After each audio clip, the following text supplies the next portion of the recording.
नमस्कार विद्यार्थी मित्रांनो.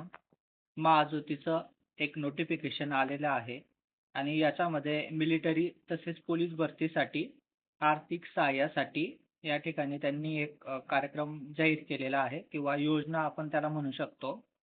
तर या परीक्षांसाठी जी पूर्व प्रशिक्षण योजना असते, तर त्यासंबंधी या ठिकाणी सर्व माहिती दिलेली आहे. आपण या ठिकाणी बघू शकतो की मिलिटरी पोलीस भरती 2026-27 पूर्व प्रशिक्षण योजनेचा तपशील. तर याच्यामध्ये महाज्योतीद्वारे जे इतर मागास वर्ग असतात, विमुक्त जाती असतात, भटक्या जाती असतात, जमाती असतात, तसेच विशेष मागास प्रवर्गातील विद्यार्थ्यांसाठी 2026-27 करिता या ठिकाणी मिलिटरी आणि पोलीस भरतीसाठी पूर्व प्रशिक्षण तयारी या ठिकाणी करून घेतली जाते.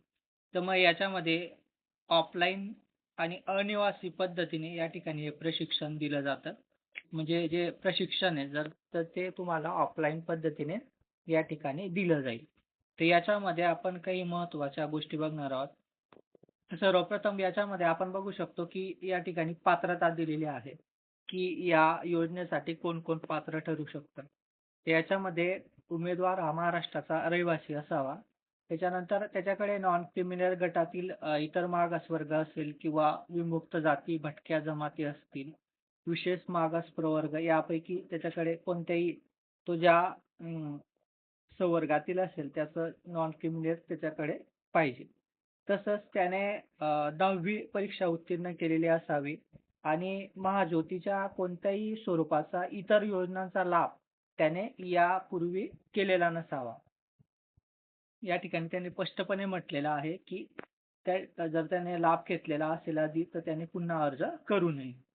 त्याच्यानंतर इथं त्यांनी दिलेलं आहे, की प्रशिक्षणाकरता विद्यार्थ्यांची जी निवड असते, तर ती निवड त्या ठिकाणी जी तुमची निवड चाचणी घेतली जाईल. म्हणजे एक परीक्षा तुमची त्या ठिकाणी घेतली जाईल आणि त्याच्यात जर का तुम्ही पास झाले, तर त्यानंतर तुम्हाला यासाठी आर्थिक सहाय्य तुम्हाला मिळेल. आणि त्याच्यानंतर पुढे त्यांनी दिलेल्या आहेत काही तरतुदी. याच्यामध्ये विद्यार्थ्यांनी मिलिटरी पोलीस भरती अभ्यासक्रमानुसार त्यांची छाननी परीक्षा घेतली जाईल. तसेच या परीक्षेसंदर्भात जे वेळापत्रक असेल तर ते महाज्योतीच्या जे त्यांचं ऑफिशियल वेबसाईट आहे त्यावर ते पब्लिश केलं जाईल. त्याच्यानंतर यामध्ये कास्टनुसार काही जागा आरक्षित केलेल्या आहेत आणि त्यानुसार उमेदवारांची किंवा पात्र विद्यार्थ्यांची त्या ठिकाणी निवड केली जाईल. तर याच्यामध्ये तुमचं वय किती असावं? तर पोलीस भरतीसाठी वयोमर्यादा त्यांनी किमान 18 ते कमाल 29 वर्ष दिलेली आहे आणि शारीरिक जी अर्हता असते तर ती त्यांनी पूर्ण केलेली असावी, असे या ठिकाणी त्यांनी म्हटलेलं आहे. त्याच्यानंतर पुढे काही त्यांनी दिलेल्या आहेत तरतुदी. याच्यामध्ये त्यांनी दिलेलं आहे, की म्हणजे जे प्रशिक्षण असेल तर त्याचं स्वरूप कशा पद्धतीचं असेल, तुम्हाला हे जे ट्रेनिंग दिलं जाते, तर याच्यामध्ये तुम्हाला पोलीस भरती असेल किंवा मिलिटरी असेल, तर त्या अभ्यासक्रमानुसार तुमचे त्या ठिकाणी तुम्हाला लेक्चर्स कव्हर केले जातील किंवा त्यानुसार तुम्हाला प्रशिक्षण दिलं जाईल. आणि हे पूर्णपणे अनिवासी स्वरूपाचं आहे. त्याच्यामध्ये निवासासाठी कुठलीही सुविधा नाहीये.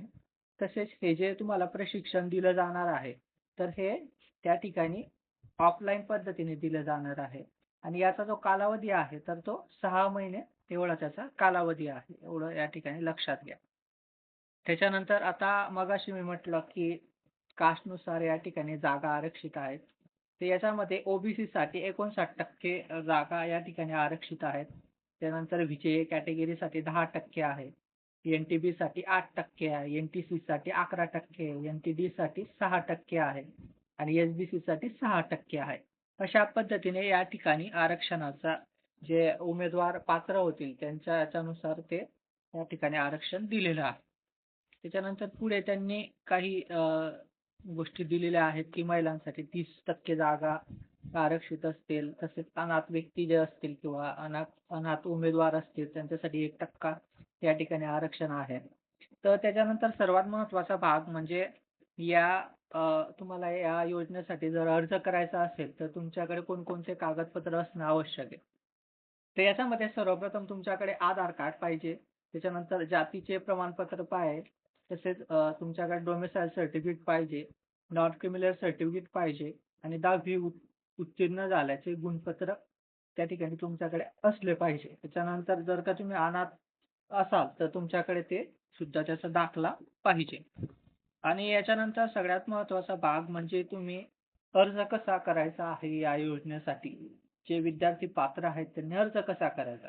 तर त्यांना या ठिकाणी त्यांना या वेबसाईटवर जायचं आहे. महाज्योतीचं वेबसाईट आहे www.mahajyoti.org.in या संकेतस्थळावर जाऊन त्या ठिकाणी नोटीस बोर्डमध्ये तुम्हाला application for competitive training program 2026-27 या ऑप्शनवर तुम्हाला तिथे क्लिक करायचं आहे आणि त्या ठिकाणी तुम्हाला इतर सगळ्या प्रकारची माहिती त्या ठिकाणी सविस्तरपणे त्यांनी दिलेली आहे, की तुम्हाला कोणकोणते कागदपत्र त्या ठिकाणी अपलोड करावे लागतील वगैरे, वगैरे. तर या गोष्टी या ठिकाणी लक्षात घ्या. त्याच्यानंतर या योजनेसाठी काही त्यांनी अटी-शर्ती दिलेल्या आहेत. तुम्ही या ठिकाणी बघू शकता काय-काय अटी-शर्ती त्यांनी दिलेल्या आहेत. तर अर्ज करण्याचा जो अंतिम दिनांक आहे, तर तो 10 जुलै 2026 पर्यंत तुम्ही अर्ज करू शकता. म्हणजे 10 जुलै हे लास्ट डेट आहे ॲप्लिकेशन फॉर्म भरण्याची. त्याच्यानंतर पूर्णपणे ही जी प्रक्रिया आहे, तर तुम्हाला त्या ऑनलाईन फॉर्म फिलअप करायचे आहे. त्याच्यामध्ये पोस्टाने किंवा ईमेलद्वारे असं कुठल्याही प्रकारे सोय त्या ठिकाणी नाहीये.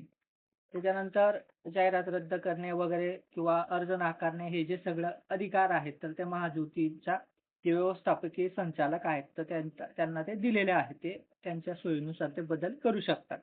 त्यानंतर खाली 4थ्या पॉइंटला त्यांनी दिलेले आहे, की प्रशिक्षणाकरता निवड झालेले विद्यार्थी ज्या दिनांकास प्रशिक्षण संस्थेत रुजू होतील, त्या दिनांकापासून त्यांना महाज्योतीच्या धोरणानुसार विद्यावेतन लागू केले जाईल.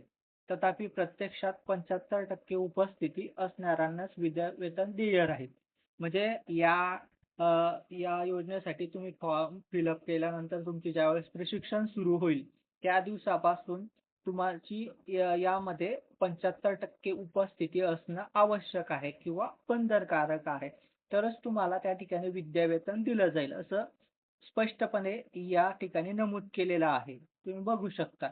आणि त्याच्यानंतर खाली याच्यामध्ये दिलेलं आहे, की चुकीच्या पद्धतीने अर्ज केला किंवा दोषपूर्ण दिशाभूल करणारा अर्ज जर केला, तर ते अर्ज रद्द करण्याचा जो अधिकार आहे, तर तो महाज्योतीला त्या ठिकाणी दिलेला आहे.